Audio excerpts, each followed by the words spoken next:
खुंगंग असिगी लेबिरिबा इमा इंदोन इचन इचे मरु मपांग मयामना मफम असिदा लाक्पिदुना अखोइगी ngasi sinjal langjaba program asibu mapung phanbigi damakta hana hana maiki thongda oina khurumjari Dolit Sahitya Academy degi award phangpiraba akhoi oja Manjor Singhabu ngasigi mifam asida chief guest oina lengsin onagi damakta maiki thongda ningsingjari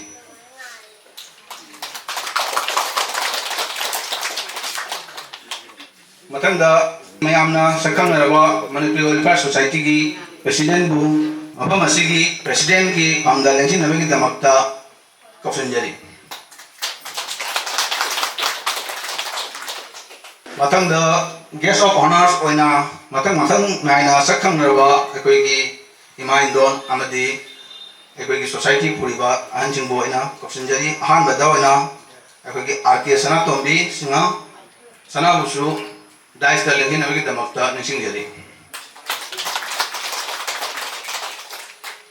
Matang the maira paibigi maigegi oina dolai sabchungi mayamna sakhangnaraba Habak kudi makta saruk jadi ba ekoi inesi demola sana busu daista lengsin abigi damakta kausanjari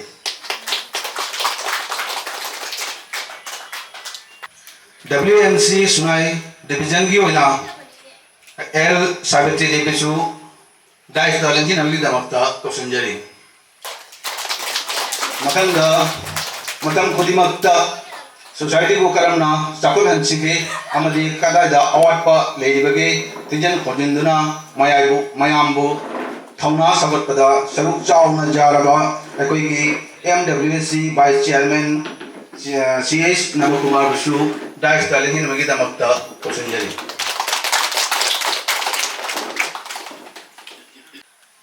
ima indon bu amadi lekaigi nubilanda Sarukya Jabiruba aikoigi senior most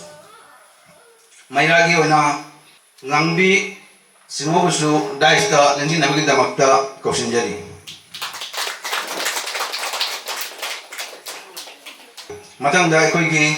MWS Manipuri Welfare Society gi financial pubiriba aikoigi ex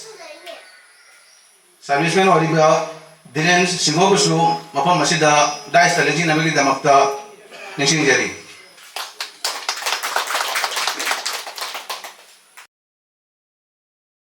matangda aikoigi matang kuina thabak ingkhang amadi mairaga lengkhonaduna chaminarambi ima Renu bala busu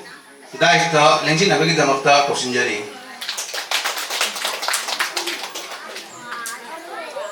matangda oina aikoigi Dolai subdivision gi oina Sahitya Parishadta saruk jabiriba akoi president ipamda kubiriba oja pe ojas busu dai sachida lengsin abigi damakta kausanjari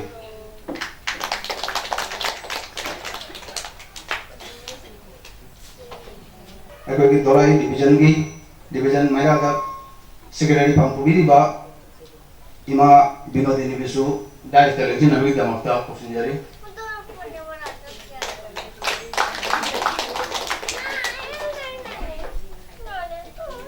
Simbi lamir ba aikoigi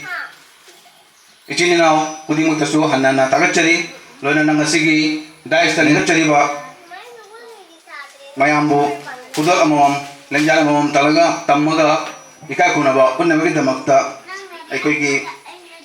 iyamba Surajit Singhabu kapachari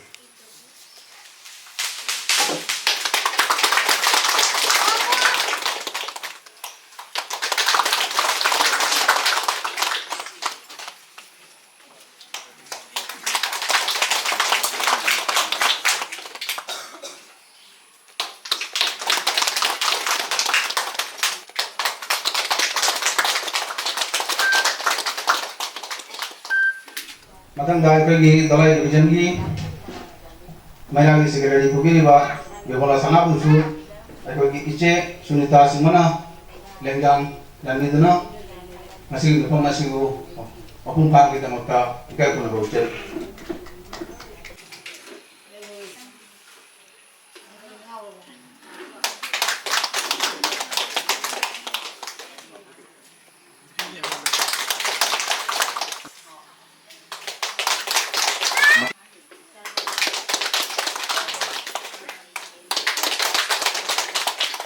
WMC की media in charge ओबिरिबा ओजा गुणधन बुसु dice तलेंगी number की दमकता हन्ना हन्ना निशिंग जले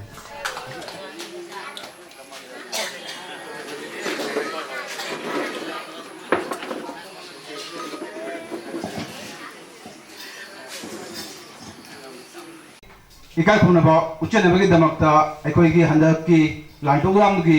member ओबिरिबी रोबिना सिंहबु लेंजानमा ओजादा जानबिदुना इकाई खुनबा उच्च आइना कबचरी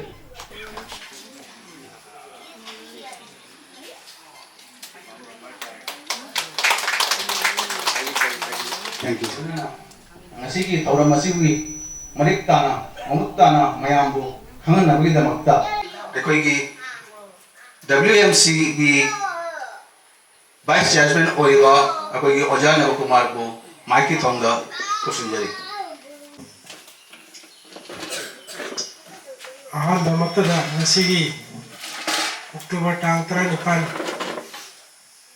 angjana mit sida bam dolai na khangna ba akoi na di mayam na bam dolai ai ba aduga aseng ba lamdi Ram Prasad Pur ni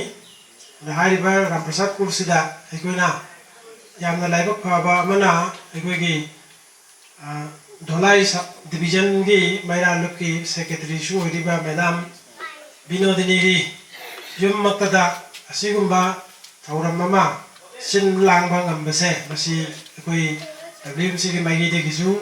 aduga maira ki maigi de gisu ahan makta dai thagat pa phongdok chari aduga nungai gasu phongdok chari marandi atopa yum nate aigi yum ni aigi yum bang ne ra khanjai yamna nungai ngasi gi mitsida akoi nai maigi de gi lakpi la punbiri ba ichani che sing mai don sing mayam punna maksida ikoina sahi ayagi mamandagi aiga lanai oina su aduga lukki magidagi su oina kusamna langminaraba kayagi marakta ngasi aina lepchari base ai afam krasi haudringida aina ahanbada ikoigi ngasigi dice members singi manungda khwaidagi president ship oibiriba Oja Chandra Mohan Busu ayakna nolupa uchari thauram masi pangthok nabagi damakta ikoina September ki tang kun gi dwai dagi ikoi Oja Chandra Mohan ga wari se sum sanajabani adubo matamdo yamna kanna nuksa sabagi maisa du henman gi basina ikoi ahallananda risato ka sinda kaya awa ba legi dore khan madagi asum khara sangdharak puni aduna ngasidi puja gal loi hidana October ki tang Trani pan jaushale ado kharaga sangha se ne khalam bani ado aikoi gi banner ri hana banner nam ki base akoi 30 September 2025 irabot day ga mari le na pangthok na ba ina tawram bani hari ba matam do hau khra bani na asidi ado ba tarik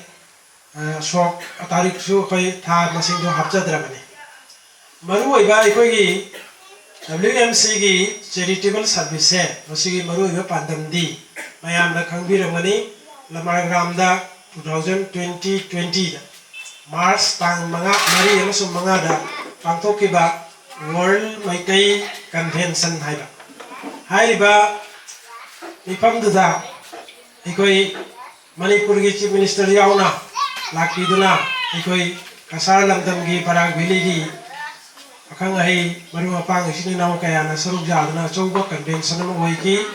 adugumba convention dugi matung tarakpada 21 22 doi yorpadadi asagi world maitai convention hairam mada madu technical oiba maram kharadagi yadaba leibana aikoina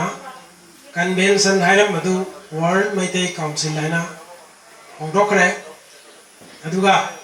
aikoi WMC की मरु इबा पांडम दी aikoi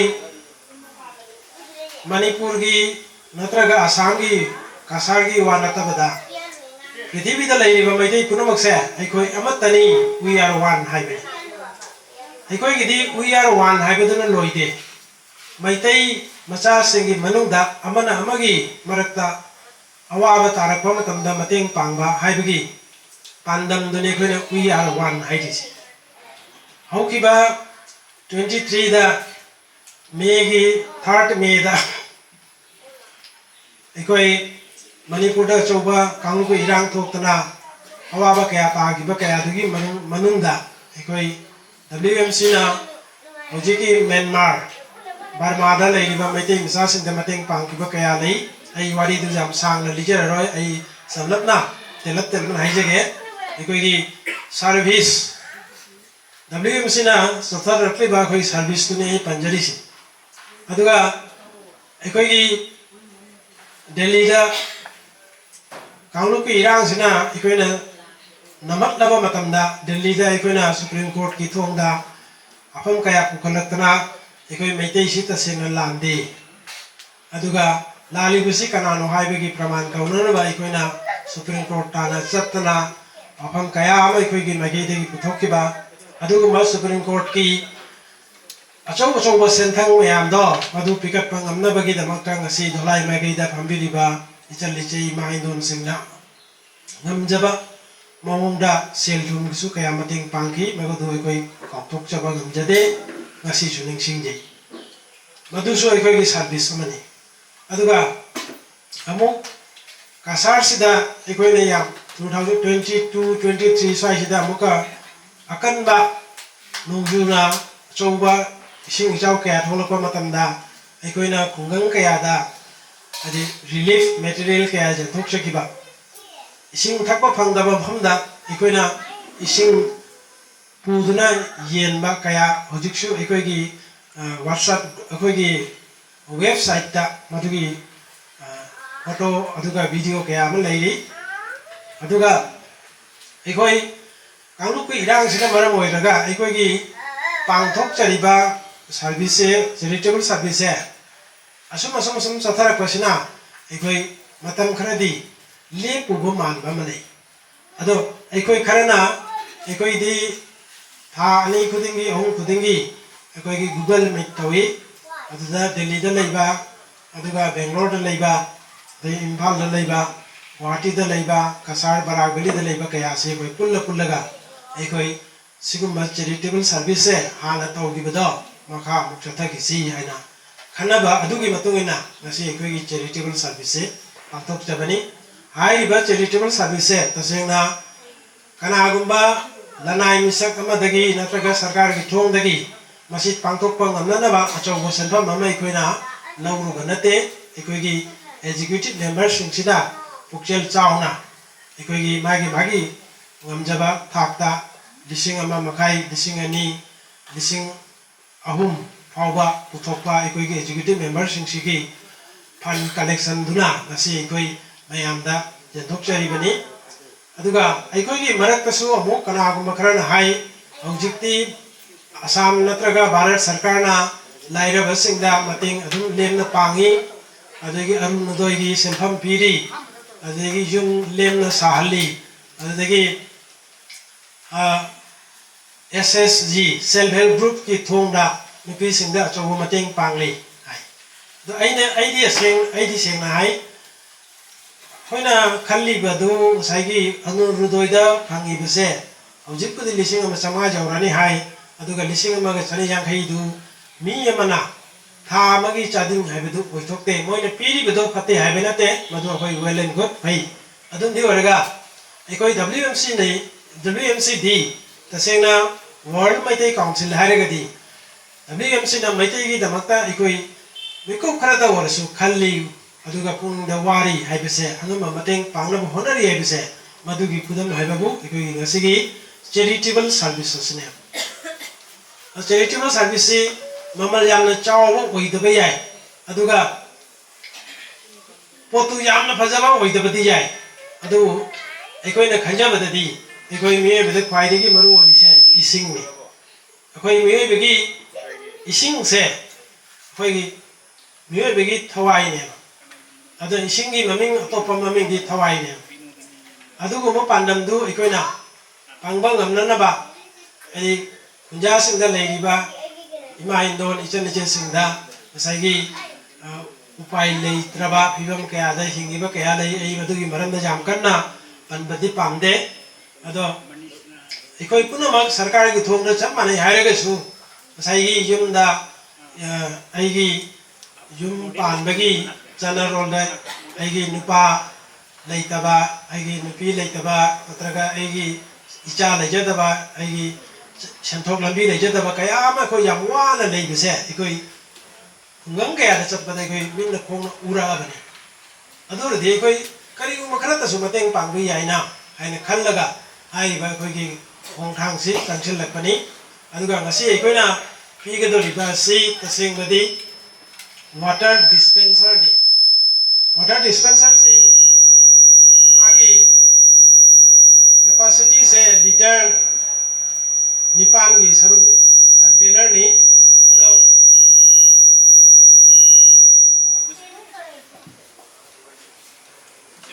litre निपान की container नि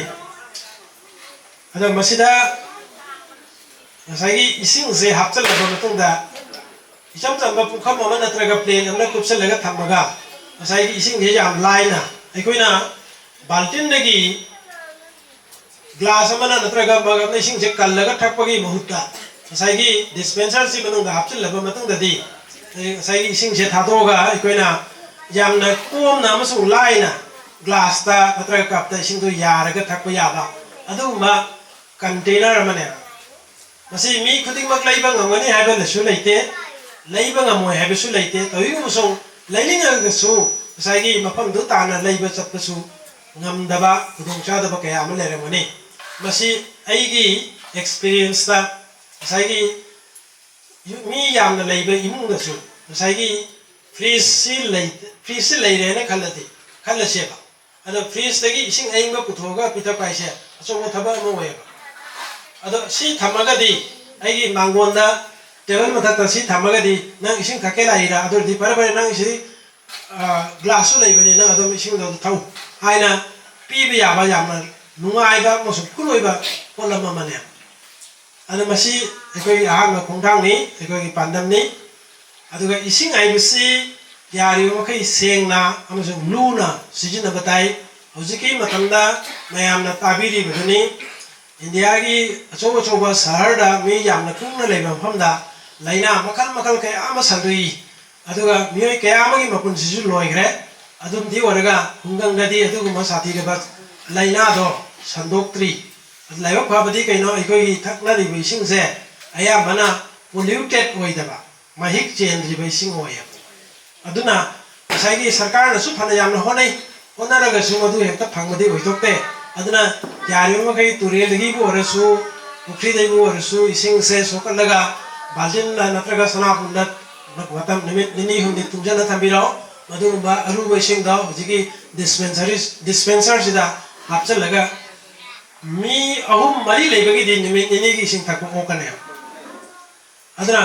मसी अइकोइना फना यामना फैयेना खलगसु खुन नमदा जुनाक चाम यांखै लेरे खलसि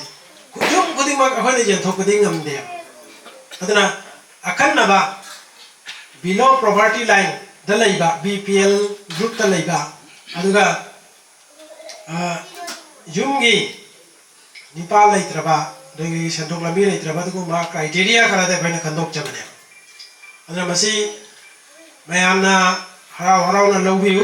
e masidi karino krishnata poni da sibo tharo mamo ina yin lega kaina haiba खंबी गनो मसी यामना सेंगलबा मसुं चमलबा वाखल थमोइदगी मयामना मतेंग पिजबनी हैना खल्लगा आइगी थौरामसे सिंजबनी अमना आइना हाइजनिंगदी मसी सिगुमा इचम जम्बा थौरमसे ngasi धुलाइदे लैलिबा अखोइगी यामुं आरके सनातोंबा अदुगा मणिपुरी वेलफेयर सोसाइटी की प्रेसिडेंट ओजा चंद्रमोहन अदेगी मैरागी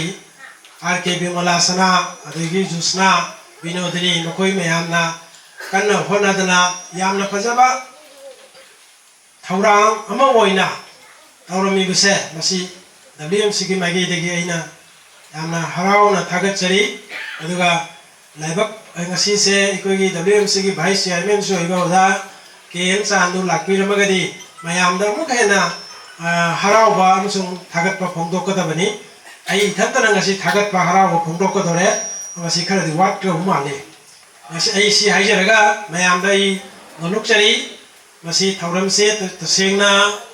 yamne hino thoidona sel leibagi matau sunate aduga mathangda aikoi kona thauram kaya gi matung dai khoina singum thaurang se silai ko tunda ai besumaina categorize oina aikoi khandoga ima singda mateng pangba namna ba honarakani aduga maru oina nupi khakagi wasanatana nupa sing su ondongna wara ba phibam na kaya ma lei madu mathangi step dai koi puthokna ba khana jage mayam puna mangna pungni wakhal ingna tabi bagi damakta ai mayam thagat chali mifam asigi president oibiriba loina Manipuri Welfare Society ki president ki pham pubiriba oja Chandawan Singamu sin langjariba thauram asigi matung inna miyam gi mafamda wahi mangatra tang haibi na begi damakta microphone sinajari asigi mabar jam laba mifam masida jengwi rakriba hanbada daistar leiting biriba kogi chief guest maming di amna daja gare es Menjor Singh aina ado koina dum chaksu unaba khanadaba adugumba ma di dum leiba aduna maming di am daja gare kogi social activist samaj sevak amani ai base daji mathangda kogi WMC ki vice chairman oja Nava Kumar Kandidor आज तो ये देखो कि WMC यानी से जाम चावबा मैते इदा अशिगुम्बा संस्था तो वो लेके पृथ्वी को लगा पूबा संस्था में WMC ऐसे वर्ल्ड लाइनी पृथ्वी माले में वही बा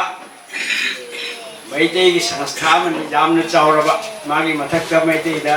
संस्था लेते मणिपुर से लेते कसार से लेते कराए वो लेते WMC ने मैते की चावरबा लम से पुनः कोलबा संस्था में माकी चेयरमैन अमसुंग नव कुमार सोशल एक्टिविस्ट अखोई की मणिपुरी वेलफेयर सोसाइटी की सु जामना थुंगवा मो इबिरिबा अखोई बुलंजिंग बिरंबा बियो यमनी जी WMC दे रहते अखोई की ओजानो बोना पुबिरी सिदी संस्था पुनः मक्का वर्ल्ड रिलेटेड एवरी जामना निंगथीना खुद समना दुना चटपा ngamba miwa yamani adigi makhata rakpada aikoi gi baira paibi sanstha gi unit ki president oibiri akoi gi bimola sana jamne active oiba society gi akoi jamne ui ineng angbi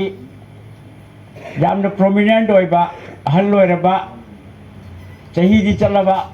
thawai di jam jaujaba lepcha deba समाज की थबकता अदुगुम्बा मिवय अमनी अदुना असिग तिल्लिबाते मफम मते देदी डेंगबी रगलिबा बैरा पाइबी की इमा Eben Singh तिनबिरिबा मयाम पुनमक असिदा खोई की खुरानी से लमदम मसिगी ख्वाइदगी senior होइबा चही चामगा अनि चलिबा होजिक फावबदा अखोइना उदबदो खुरासीना उई चश्मा जाउदना लारिक पानी कयाम फजरबा देहे नोमांगोंदगी अखोइना ngasi नुमित असिदा मफेम असिदा फंगजेबसे अखोइगी सरगदा खुदा लामफमगुमनेबा खुरागी आशीर्वाद सोइदना फंगनेबा अखोइ ngasiगी मिफम असिदा अदुना अखोइ मणिपुरीगी अखोइना तौजरिबा लांगजरिबा पुनमक असे सार्थक ओइगनि सक्सेस ओइगनेबा अखोइ अइना आशा तौई अदे अदे मयाम पुनमक पुसु अइना कोक नोंजना खुरमजरी ngasi संस्था से अइना मयाम सुम संताक्याबा अदुगा मरमदि अखोइगी ओजानो बोना WMC की चेयरमैन ना निंगथीना मरिक चुमना अखोइ फोंदोक पिरामे चैरिटी सर्विस चैरिटी हारिसे करिनो ngasi pidoriba ओजानो बोनो सो हारे मी खुदोल असे मयाम नसे जुंद लेबा ngamba खुदोल अमनि पोट अमनि आबा किंतु WMC की तरफ तकी मा खुदोल पोट अम ओइदे पीदोरी ने आबा खुदोल आइ सिदि चाव बखंदे पिक बखंदे ममल जांगरबा माति नुंगसिबगी खुदोल ने आबा ꯆꯦꯔꯤꯇꯤ ꯍꯥꯏꯗꯤ ꯅꯨꯡꯁꯤꯕꯅꯤ ꯑꯩꯈꯣꯏꯁꯦ ꯅꯨꯡꯁꯤꯅꯁꯤ ꯍꯥꯏꯔꯤꯃꯦꯕ ꯅꯤꯡꯁꯤꯡꯗꯁꯤ ꯍꯥꯏꯔꯤꯃꯦꯕ ꯑꯃꯅ ꯑꯃꯕꯨ ꯀꯥꯎꯅꯔꯣꯏꯁꯤ ꯍꯥꯏꯔꯤꯃꯦꯕ ꯅꯠꯇ꯭ꯔꯒꯗꯤ ꯃꯁꯤꯗꯤ ꯌꯥꯝꯅ ꯃꯃꯜ ꯂꯤꯛꯈ꯭ꯔꯕ ꯄꯣꯠ ꯑꯃꯅꯦꯕ ꯄꯤꯗꯣꯔꯤꯁꯤ ꯑꯁꯤ ꯊꯛꯄꯤꯕ ꯃꯇꯝꯗ ꯑꯩꯈꯣꯏꯅ ꯑꯩꯅ ꯍꯥꯏꯖꯅꯤꯡꯕꯗꯤ इसिंग थकप सोदना ग्लास इसिंग थकप WMC निंगबा खुदोल मैम जेनबी पीबी मपुंग फाब सक्सेस WMC काउद्रगदी WMC मांग चखतना मणिपुरी सोसाइटी की कानब जायफनब थबक से सोदना तौरप ngमगनेब अखोय मैम इंगटपीब ताब अखोय मैम लेप ताब माय मनिंग WMC ना सी तौरमनी है अखोने WMC को काउद्रगदी मधुगी महीद अखोय सोदना फंगनेब अदुना अइना अहानबदा मसी यामना सांगना अइना थमजद्रगसु चैरिटी की यामना फजब लोनी चैरिटी आरिसे नुंगसिनबनी नुंगसिनब लैसी मीना मीबु नुंगसिबा लाइना मीबु नुंगसिबा धर्म की मतुंगिना मसी अखोयगी पौटाकनी नुंगसिनरगदी चौखटपा हेली मेन ताबा हेली समाज अदु निंगथीना फजना नुंगाई जायफना पानबु ngमगनी हाइबगी खुदमनि ngasiगी मिफमस WMC ना मैम पुनमकी निंग थुंगनबा मक ngमद्रमकसु माहकी थमुइदगी कईगुंबा खुदोल मचाम तंग अखोयगी लेबिनिबा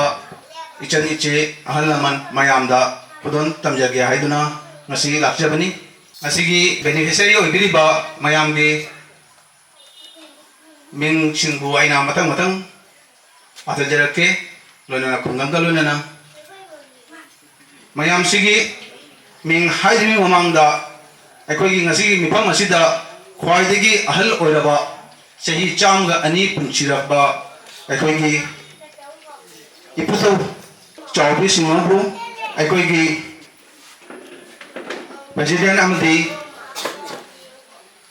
Dais Tapamilba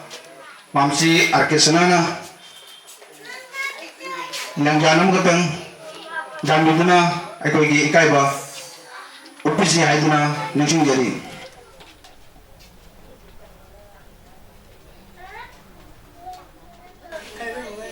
Kurana Jandu Mine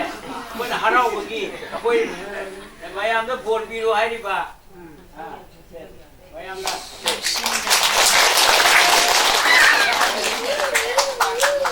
ngasigi beneficiary list patokti mamangda akoigi ngasigi mifam asida lembi akniba akoigi chief guest ki chindagi kaingba wahi kharatang mayam munna taminasi ngasigi jinglem laba janmam leba Jadi WMC World Meeting Council Unit amasung magloina na WMC Women's Front na sinlang na jadi hope to Bloom Foundation NGO official na raga asing jam na mamal leira mifam sige Ikut mapui bidiba, Ram Prasad Purgi tanatana, Maitei singi manungga, Singtani ayodaba, Wajah, Nasi mifam mapu, Wajah Chandra Mungu, ayak nikai kunajari, Maram de Aikoina Naha origi huna ay Wajah Chandra Mungi ningse ay tajai, Wajah Chandra Muna iba, Puji drama. Aidi kara maitai longi lai se ai sum kara sijo humde ga pade ai pisak ping idagi ben aina class 5 6 taming idagi aina khangda na adi imphal da OK store koi ki ojana bakmari khangbiram gani imphal gi OK store ai jamna ming chatpa imphal gi lai jom dukani masida ka ai by poster lai cheli to chelu laga Yumda thunga matamdadi madugi lai to adi university ki chhatra sina tamba lai oramne ai adumaina ai lai pajari ai di maiti londa sum ai sum ahina jaba hai tare ꯑꯗꯨꯅ ꯑꯣꯖꯥ ꯆꯟꯗ꯭ꯔꯃꯣꯍꯟꯅ ꯏꯕ drama ꯑꯣꯖꯥꯒꯤ ꯗ꯭ꯔꯃꯥꯒꯤ ꯃꯤꯡꯗꯩ ꯀꯥꯎꯊꯣꯛꯆꯈ꯭ꯔꯦ ꯍꯥ ꯁꯍꯤ ꯁꯍꯤ ꯑꯩ ꯄꯥꯖꯔꯦ ꯑꯣꯖꯥ ꯑꯗꯨꯒ ꯂꯣꯏꯅꯅ ꯑꯩꯈꯣꯏ ꯑꯣꯖꯥꯒꯤ ꯏꯆꯦ ꯅꯨꯄꯥ ꯑꯩꯈꯣꯏꯒꯤ ꯀꯤꯁꯣꯔ ꯕꯥꯝ ꯃꯥꯂꯨꯒ꯭ꯔꯥꯝꯒꯤ ꯀꯤꯁꯣꯔꯁꯨ ꯑꯩꯅ ꯍꯦꯗ ꯃꯥꯁꯇꯔ ꯑꯣꯏꯕ ꯃꯇꯝꯗ ꯑꯩꯒꯤ ꯑꯩꯈꯣꯏ ꯁ꯭ꯇꯥꯐ ꯑꯣꯏꯅ ꯑꯩꯈꯣꯏ ꯊꯕꯛ ꯁꯨꯃꯤꯟꯅꯔꯛꯄꯅꯤ ꯑꯗꯨꯅ ꯑꯩ ꯑꯣꯖꯥꯕꯨꯗꯤ ꯌꯥꯝ ꯃꯨꯟꯅ ꯈꯪꯖꯩ ꯑꯩ ꯃꯌꯥꯝ ꯄꯨꯝꯅꯃꯛꯁꯦ ꯇꯣꯉꯥꯟ ꯇꯣꯉꯥꯟꯅ ꯍꯥꯏꯖꯔꯔꯣꯏꯒꯦ ꯑꯩꯈꯣꯏꯒꯤ ꯌꯥꯝꯕꯨꯡ ꯁꯅꯥꯇꯣꯝꯕ ꯌꯥꯝ ꯃꯨꯟꯅ ꯈꯪꯅꯖꯩ ꯑꯗꯨꯗꯒꯤ ꯑꯩꯈꯣꯏꯒꯤ ꯍꯧꯖꯤꯛ ꯍꯧꯖꯤꯛ WMCꯒꯤ ꯚꯥꯏꯁ ꯆꯤꯌꯥꯔꯃꯦꯟ ꯑꯣꯏꯕꯤꯔꯤꯕ ꯑꯩꯈꯣꯏ ꯑꯣꯖꯥ ꯅꯕꯀꯨꯃꯥꯔ ꯌꯥꯝꯅ ꯊꯧꯅꯥ ꯂꯩꯕ ꯅꯤꯡꯍꯟꯗꯕ ꯑꯗꯨꯒꯨꯝꯕ ꯂꯤꯗꯔ ꯑꯃ ꯑꯣꯏꯅ ꯃꯥꯡꯖꯤꯜ ꯊꯥꯅ ꯆꯦꯟꯈꯠꯂꯛꯂꯤꯕ ꯑꯩꯈꯣꯏꯒꯤ ꯁꯃꯥꯖ ꯁꯦꯕꯣꯛ ꯑꯃꯅꯤ ꯑꯣꯖꯥꯕꯨ ꯏꯀꯥꯏ ꯈꯨꯝꯅꯖꯔꯤ ꯂꯣꯏꯅꯅ ꯑꯇꯩ ꯑꯩꯈꯣꯏ ꯄ꯭ꯔꯤꯌꯣꯗꯣꯁ ꯍꯥꯟꯅꯗꯒꯤ ꯈꯪꯅꯖꯩ ꯑꯗꯣ ꯑꯁꯤꯒ ꯂꯦꯡꯁꯤꯟꯕꯤꯔꯤꯕ ꯑꯩꯈꯣꯏꯒꯤ ꯏꯃꯥꯁꯤꯡ ꯑꯩ ꯁꯨꯞꯆꯤꯟꯖꯔꯒ ꯃꯃꯥꯡꯗ ꯂꯦꯡꯁꯤꯟꯕꯤꯔꯤꯕꯤ 이마 쿠딩 먹고 아약나 이꼬구만을 구름자라가 이게 더모에다 거저봐 박슬론 아마 아니든 공독자게 우리 여자 나바구마나 아이시장 왕 타겟비에메 따시행버디 아이 여자나 반비기바 아두묵디 아이 나짜디 아이 잠 님자바 잠나 아이 여자나 타겟비에메도 아두기 마띵 말해 족자바 아이 미세가 어디 있는지 어둠만막 오자나 타겟비위드막다 미에세 파브라 파다브라 안강 오이게라 아흔 오이게라 하부 타갈로디 아줌 하라위 오자나 타겟비위드막다 이 오자부 이까이 군내리 오자다 이기 누가 좀 공독체 거기 WMC 세 양나 리드리버 오르가나이제이션은 머니푸리 기오이나 메이테이 신기오이나 yang leader itu, misal ahal oiba, cahaya macam itu, mana kalimat tabak sih, jadi mawang tabak, macu tabak, sudah gede, ni nama sekarang deh, nah, yang naha karena gua ama, ahal tu lagi naha oiba, karena mana su 타박세 마추 따나 방글 톡나 타나 톡나 수락바 자톡바 다르가디 한두대기 나하두네 해나 이거냐 샥항바 해네 타갓네 마또 아둠 하이나 WMC 대기 야나 리얼리바 해나 리로 오르가니즘 마야말레 메이테이 이만다 아두 WMC나 노나 호르베데수 마기 타옹 타우다 mana lauriba daita masih singsi ubedagi mayamna WMC harga yang lemjeninga oiba amasung WMC ga kusam nariba WMC da saruk jabiriba mioi kuding laku mayamna jamna lemjeninga ina lauba adu mas songsthamani lupa mani 이거이 망가링 신비리바 이마 쿠딩막 kumse tin비리바 네 쿠딩막세 아이나 소이나 타지 WMC가 구셨나봐 잠나 싱타닝아이바 잠나 렌제닝아이바 미oi 막더니 하이나 아이기 더모이다 하우지 아도 이거이 미oi 베기 만웅다 이거이 아이 잠나 아니엠바 잠나 픽바 아이 구동만땅 아이 번저게 이거이 이몽 징시다 줌자리바 안강 징시다 angang ohum mari leiba angang sinigi manungda kana gumba angang mana kali ngomonda acha pot ma piye matamda pikpa chawba acha pot piye matamda masi masina cheche gini masina tacho gini masina nanau gini hana jena na chaminna ba leitra su kan school da chakar ga su natra kan phomda labna leikhra ga su ba magi saruk kanba saruk piningba adumba angangsingsu ꯑꯩꯈꯣꯏ ꯏꯃꯨꯡ ꯃꯅꯨꯡꯗ ꯁꯨꯝ ꯊꯦꯡꯅꯩ ꯃꯗꯨꯁꯤꯡꯗꯨ ꯊꯦꯡꯅꯔꯒ ꯑꯩꯈꯣꯏꯅ ꯊꯃꯣꯏꯗ ꯀꯔꯤ ꯐꯥꯎꯒꯦ ꯃꯁꯤ ꯑꯉꯥꯡꯁꯤꯗꯤ ꯃꯉꯣꯟꯗ ꯀꯔꯤ ꯑꯆꯥꯄꯣꯠ ꯑꯃ ꯄꯤꯕ ꯃꯇꯝꯗ ꯃꯥ ꯃꯇꯣꯝꯇ ꯆꯥꯗꯕꯅꯤ ꯃꯥꯒꯤ ꯃꯆꯦꯒꯤ ꯈꯟꯕꯅꯤ ꯃꯕꯨꯡꯒꯤ ꯈꯟꯕꯅꯤ ꯃꯧꯄ꯭ꯋꯥꯒꯤ ꯈꯟꯕꯅꯤ ꯃꯄꯥꯒꯤ ꯈꯟꯕꯅꯤ ꯃꯃꯥꯒꯤ ꯈꯟꯕꯅꯤ ꯍꯥꯏꯕ ꯑꯉꯥꯡꯗꯨꯒꯤ ꯄꯤꯊꯣꯔꯛꯄ ꯄꯣꯛꯄꯗꯒꯤ ꯌꯥꯎꯔꯛꯄ ꯍꯥꯏꯗꯤ ꯃꯇꯤꯛ ꯃꯒꯨꯟꯗꯣ ꯑꯩꯈꯣꯏꯅ ꯈꯪꯕ ꯉꯝꯃꯤ ꯃꯇꯧ ꯑꯗꯨꯝ ꯍꯥꯏꯅ ꯑꯩꯈꯣꯏ WMCꯅ ngasi mafam mafam chalaga WMC gi Assam unitna mafam da chatlaga leita laira ba lei gi makha dari ba BPL below poverty level adu gi makha dari ba mi singda ngamjaba khudol ngomtang pina nabagi khalli ba thorang paikhatli ba masina tai WMC se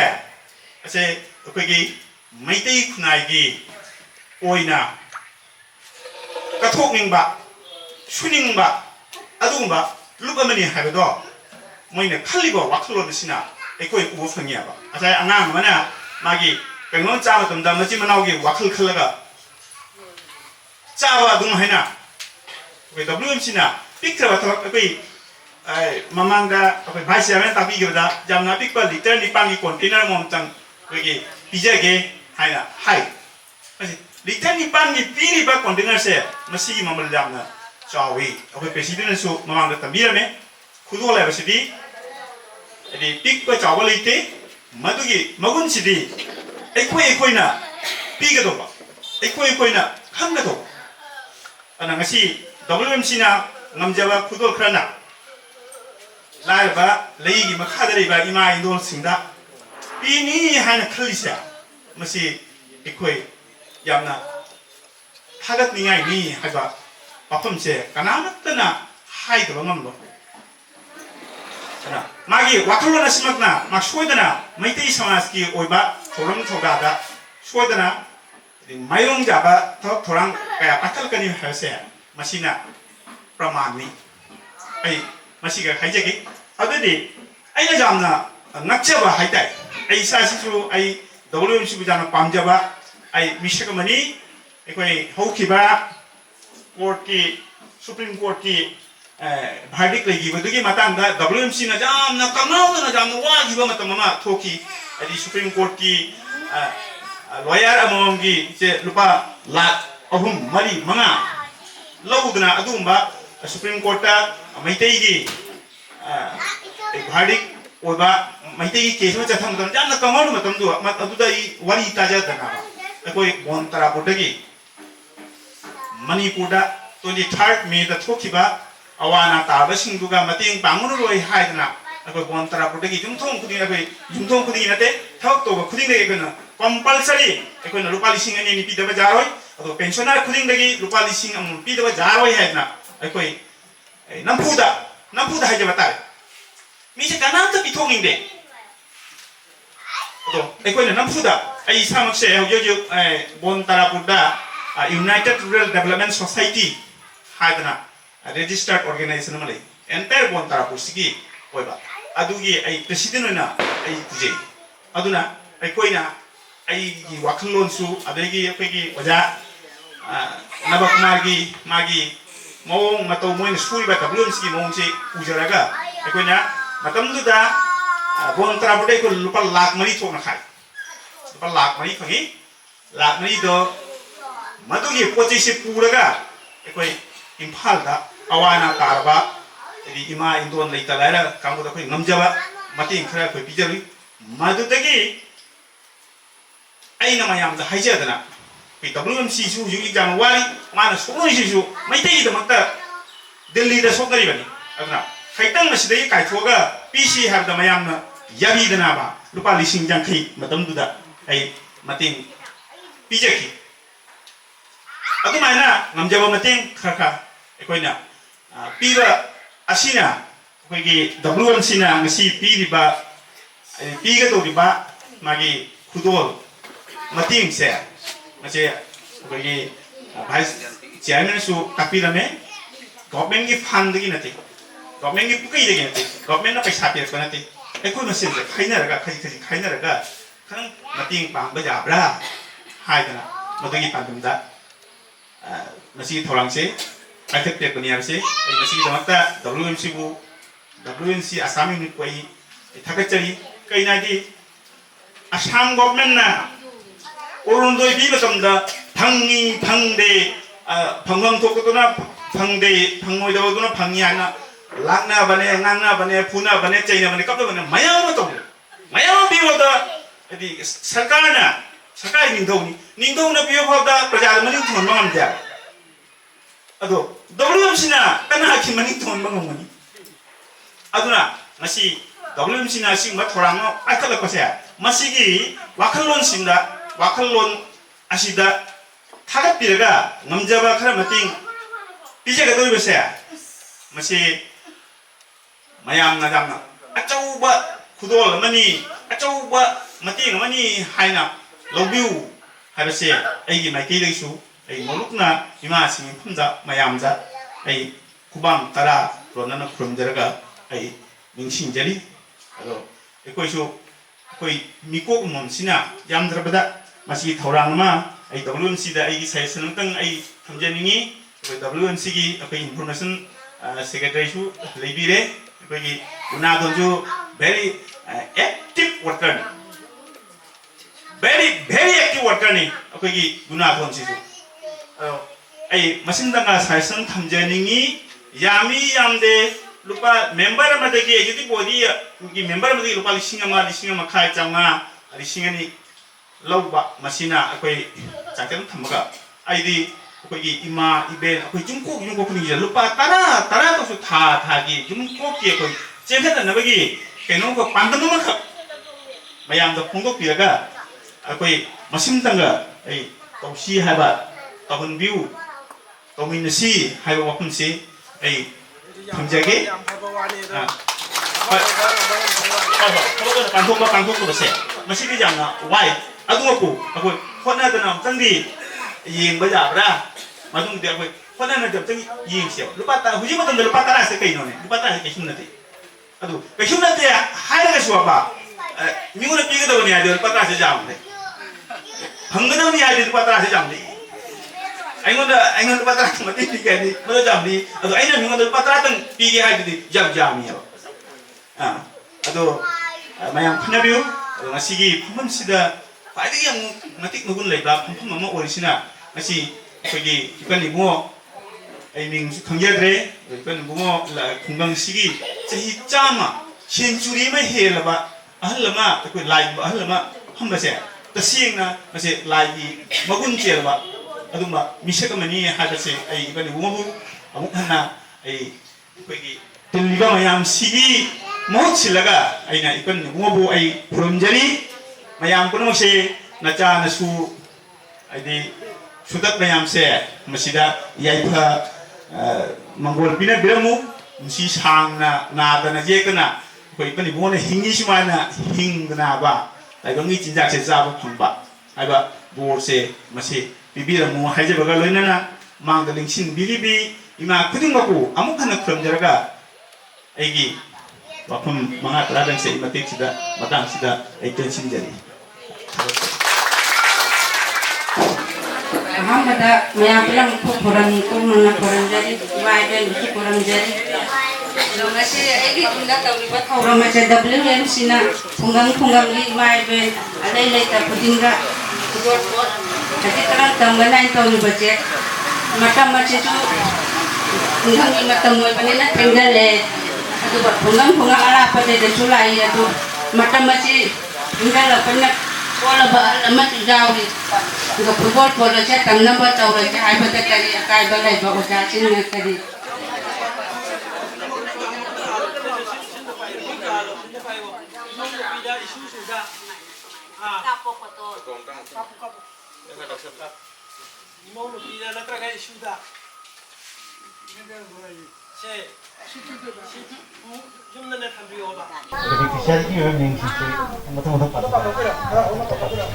Pak Malugram lagi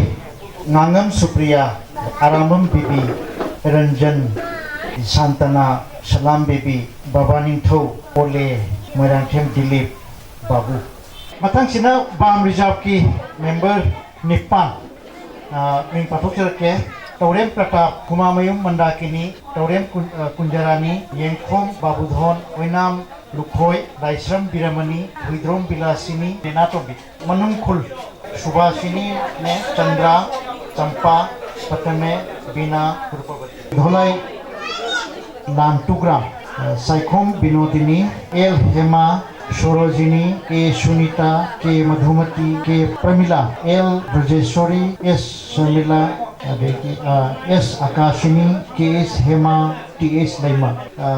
Binda Sakhi Devi Revita Devi Rebati Devi Vijaya Devi Loidam Laima Chandra Jini Devi Mitaruk Galenga Devi ngasi beneficiary list ta mayamna thagat padagi yaura ba aduga ngasi si lakpadagi lakpagi khudong chaba phangda ba adugu magi list su akoi bajina mark ta una thamne ba aduga laktaba taragadi akoi haujik ngasi list tadi yauraga laktaba si kana kana no aduga ahen ba hapki basina kana kana no madugi masing khangdo ba matungda ꯑꯩꯈꯣꯏꯅ ꯑꯇꯣꯞꯄ ꯅꯨꯃꯤꯠ ꯑꯃ ꯌꯦꯡꯉꯒ ꯂꯥꯛꯍꯧꯗꯕ ꯃꯤꯁꯤꯡꯗꯣ ꯃꯗꯨꯒꯤꯗꯤ ꯑꯩꯈꯣꯏ ꯃꯌꯨꯝꯗ ꯆꯠꯂꯒ ꯄꯤꯔꯨꯅꯕꯒꯤꯁꯨ ꯊꯧꯔꯥꯡ ꯑꯃ ꯇꯧꯒꯅꯦꯕ ꯃꯗꯨꯗꯤ ꯃꯁꯤꯡ ꯂꯦꯛꯑꯅꯤꯗꯅ ꯑꯗꯨꯃꯥꯏꯅ ꯇꯧꯁꯤ ꯑꯗꯣ ꯌꯥꯝ ꯅꯨꯡꯉꯥꯏꯖꯔꯦ ꯁꯨꯃꯥꯏꯅ ꯑꯩꯈꯣꯏ ꯂꯥꯛꯄꯤꯗꯅ ꯑꯩꯈꯣꯏꯅ ꯄꯤꯕꯁꯨ ꯆꯥꯎꯔꯕꯁꯨ ꯑꯩꯈꯣꯏ ꯉꯝꯖꯕ ꯈꯔ ꯈꯨꯗꯣꯡ ꯇꯝꯖꯕꯁꯤꯗ ꯃꯌꯥꯝ ꯍꯔꯥꯎ ꯍꯔꯥꯎ ꯂꯥꯛꯄꯤꯗꯅ ꯑꯩꯈꯣꯏꯒꯤ ꯇꯔꯥꯝ ꯇꯔꯥꯝꯅ ꯂꯧꯕꯤꯕꯁꯦ ꯃꯁꯤ ꯑꯩꯈꯣꯏ yamna nuwaijai WLCG maigidegi su tasira kwai philama ko kagat chali thank you